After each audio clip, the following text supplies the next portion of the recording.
6 मार्च 2025 को भारत के विदेश मंत्री एस जयशंकर को अपनी आधिकारिक यात्रा के दौरान एक सुरक्षा उल्लंघन का सामना करना पड़ा जब उनकी कार के पास पहुंच गए खालिस्तानी समर्थक। ये बहुत बड़ी घटना है। लंदन में चैथम हाउस से एक चर्चा के बाद बाहर निकलते समय खालिस्तानी चरमपंथियों के एक समूह ने विरोध प्रदर्शन को आक्रामक कार्रवाई में बदल दिया। ऑनलाइन प्रसारित वीडियो सबूतों से पता चलता है कि एक व्यक्ति जयशंकर के काफिले की ओर दौड़ा और पुलिस अधिकारियों के सामने भारतीय राष्ट्रीय ध्वज को फाड़ दिया, जो शुरू में हस्तक्षेप करने में हिचकिचाए। ये प्रदर्शनकारी एक बड़े समूह का हिस्सा थे जो वहां खालिस्तान समर्थक नारे लगा रहे थे। अंततः पुलिस ने उस व्यक्ति और अन्य शामिल लोगों को हिरासत में ले लिया। ये घटना जयशंकर की 4 से 9 मार्च तक यूके यात्रा के दौरान हुई, जिसका उद्देश्य द्विपक्षीय संबंधों को मजबूत करना था, जिसमें यूके के विदेश सचिव डेविड लेमी के साथ व्यापार, शिक्षा और सुरक्षा जैसे मुद्दों पर चर्चा हुई। ये घटना खालिस्तानी चरमपंथ के बार बार होने वाली चुनौतियों को उजागर करती है, जो विदेशों में भारतीय अधिकारियों को निशाना बनाती है, खासकर उन देशों में जहां सिख प्रवासी आबादी बढ़ी है, जैसे कि यूके, कनाडा, अमेरिका। खालिस्तानी अलगाववाद पंजाब में एक स्वतंत्र सिख राज्य की स्थापना करने की मांग करता है, जो 1980 के दशक में जोर पकड़ा, लेकिन भारत के भीतर अब काफी हद तक शांत हो चुका है। हालांकि कुछ प्रवासी समुदायों में बना हुआ है, कभी कभी हिंसक या विघटनकारी कृत्यों में प्रकट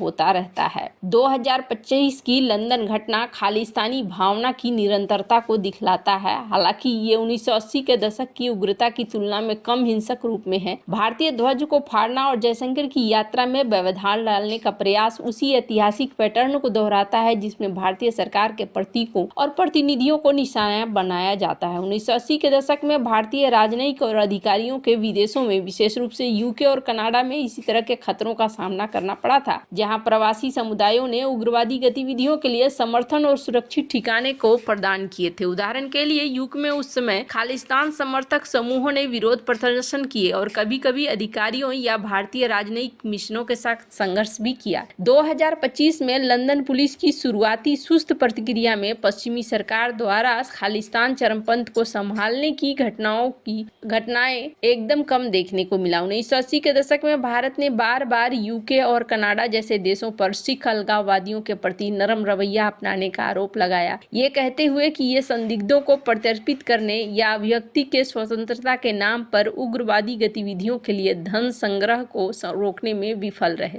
एयर इंडिया बमबारी की जांच हो, उदाहरण के लिए क्षेत्रीय चुनौतियां और कनाडाई अधिकारियों की कथित अनिच्छा से बाधित हुई है, जिसके कारण वर्षों बाद केवल एक सजा ही हुई। 2025 की घटना विदेशों में भारतीय अधिकारियों के लिए सुरक्षा चिंताओं को रेखांकित करती है, जो प्रवासी समुदायों में बढ़ते खालिस्तानी सक्रियता के बीच है। हालांकि ये आंदोलन आज भारत के भीतर ज्यादा समर्थन नहीं रखता है। मजबूत आतंकवाद विरोधी उपाय, पंजाब के राजनीतिक एकीकरण के कारण ये प्रवासी समुदायों में एक घटना के रूप में बना हुआ है। खैर, अब जहां एक तरफ ये सारी चीजें देखने को मिल रही हैं, वहीं दूसरी तरफ 5 मार्च 2025 को प्रकाशित फाइनेंशियल एक्सप्रेस के रिपोर्ट के अनुसार भारत और यूके के बीच 41 बिलियन पाउंड यानी कि 45 बिलियन अमेरिकी डॉलर के साझेदारी ने दोनों देशों के आर्थिक विकास को बढ़ावा दिया है। विदेश मंत्री एस जयशंकर की यूके यात्रा के दौरान इस साझेदारी को मजबूत करने का जोर दिया गया है। इस यात्रा में बेलफास्ट और मैनचेस्टर में नए भारतीय वाणिज्य दूतावास की घोषणा हुई। साथ ही व्यापार, तकनीकी नवाचार और वैश्विक चुनौतियों जैसे जलवायु परिवर्तन पर चर्चा हुई। यूके के विदेश सचिव डेविड लेमी ने कहा कि ये साझेदारी दोनों देशों के बीच आर्थिक महत्वाकांक्षा की शुरुआत मात्र है, अंत नहीं। भारत और यूके के बीच मुक्त व्यापार समझौते पर बातचीत फिर से शुरू हो गई और यूके ने भारत के बीमा क्षेत्र में 100% प्रत्यक्ष निवेश की सीमा को बढ़ाने का फैसले का स्वागत किया है। ये साझेदारी दोनों देशों में रोजगार सृजन और तकनीकी सहयोग को बढ़ावा देगी। 2025 की 41 बिलियन पाउंड की साझेदारी उस ऐतिहासिक संबंध का आधुनिक रूप है, जो अब औपनिवेशिक शक्ति के बजाय समानता और पारस्परिक लाभ पर चल रहा है।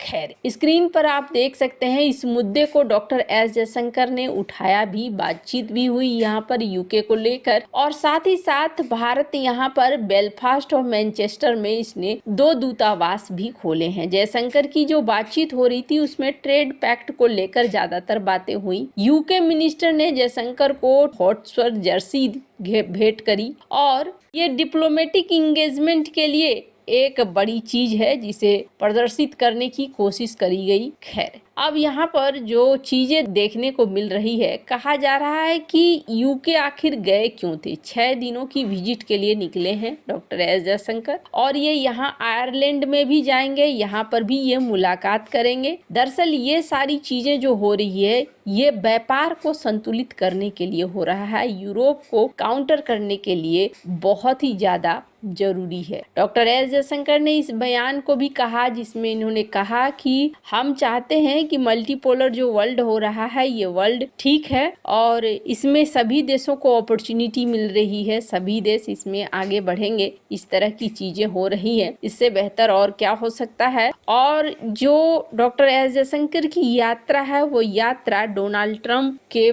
इस वजह से भी हो रही है कि वो टैरिफ का नया नया सिलसिला लगाते जा रहे हैं। स्क्रीन पर आप देख सकते हैं मल्टीपोलर वर्ल्ड के लिए डॉक्टर एस जयशंकर ने कौन सा बयान दिया है, और ये वो वीडियो है जिस वीडियो में डॉक्टर एस जयशंकर की कार के ठीक सामने पहुंच गए ये खालिस्तानी, और ये सिक्योरिटी में बहुत बड़ी चूक है। हालांकि यूके में इस तरीके की चूक होना कोई बहुत बड़ी बात नहीं है, पहले भी इस तरीके की घटनाएं हुई हैं जिसको लेकर भारत ने विरोध भी जताया है। एक बार तो ऐसे हालात हो गए थे कि यूके को समझाने के लिए भारत को पब्लिक टॉयलेट बनवाना पड़ गया था दूतावास के सामने, तब जाकर इनको समझ में आया था कि नहीं, ये गलत है और ऐसा होना नहीं चाहिए, ऐसा होगा तो फिर दिक्कत होगा। 2023 की ये खबर है जिस खबर में आप देख सकते हैं भारत ने ऑर्डर दे दिया था कि ब्रिटिश हाई कमिश्नर का जो रेसिडेंस है दिल्ली में, उसके ठीक पास में एक पब्लिक टॉयलेट बना दो। अब पब्लिक टॉयलेट बनने का क्या मतलब है? पब्लिक टॉयलेट बनने का सीधा मतलब यही है कि तुम्हारी भी सुरक्षा में वैसी ही सेंध लगेगी। एक पूरा पुराना इतिहास है जिस इतिहास को लेकर अभी देखने को मिल रहा है कि भारत अब पुराना वाला भारत नहीं रह गया है, बल्कि भारत जवाब देता है और इसी के तहत भारत आगे भी बढ़ता है। हालांकि इसी चैथम हाउस में और भी चीजें हुई हैं जो आपको अगले वीडियो में हम लोग बताएंगे। पर हाँ, यहाँ जो घटना हुई है, इस घटना के बाद देखने को मिला कि पुराना वाला रुख लगता है जैसे भारत को सामने लाकर रखना पड़ेगा। जिस तरीके से भारत ने पहले हैंडल किया था उसी तरीके से इससे पहले भी भारतीय दूतावास से तिरंगे को हटाकर फिर कोशिश की गई थी चीजों को और ज़्यादा खराब करने की, जो भारत और यूके के रिलेशन है उसे समाप्त करने की। वैसे आपको क्या लगता है इन सब मामले में? आपकी क्या राय है? कमेंट कर जरूर बताएं। जल्द मिलते हैं अगले वीडियो में नई खबर के साथ।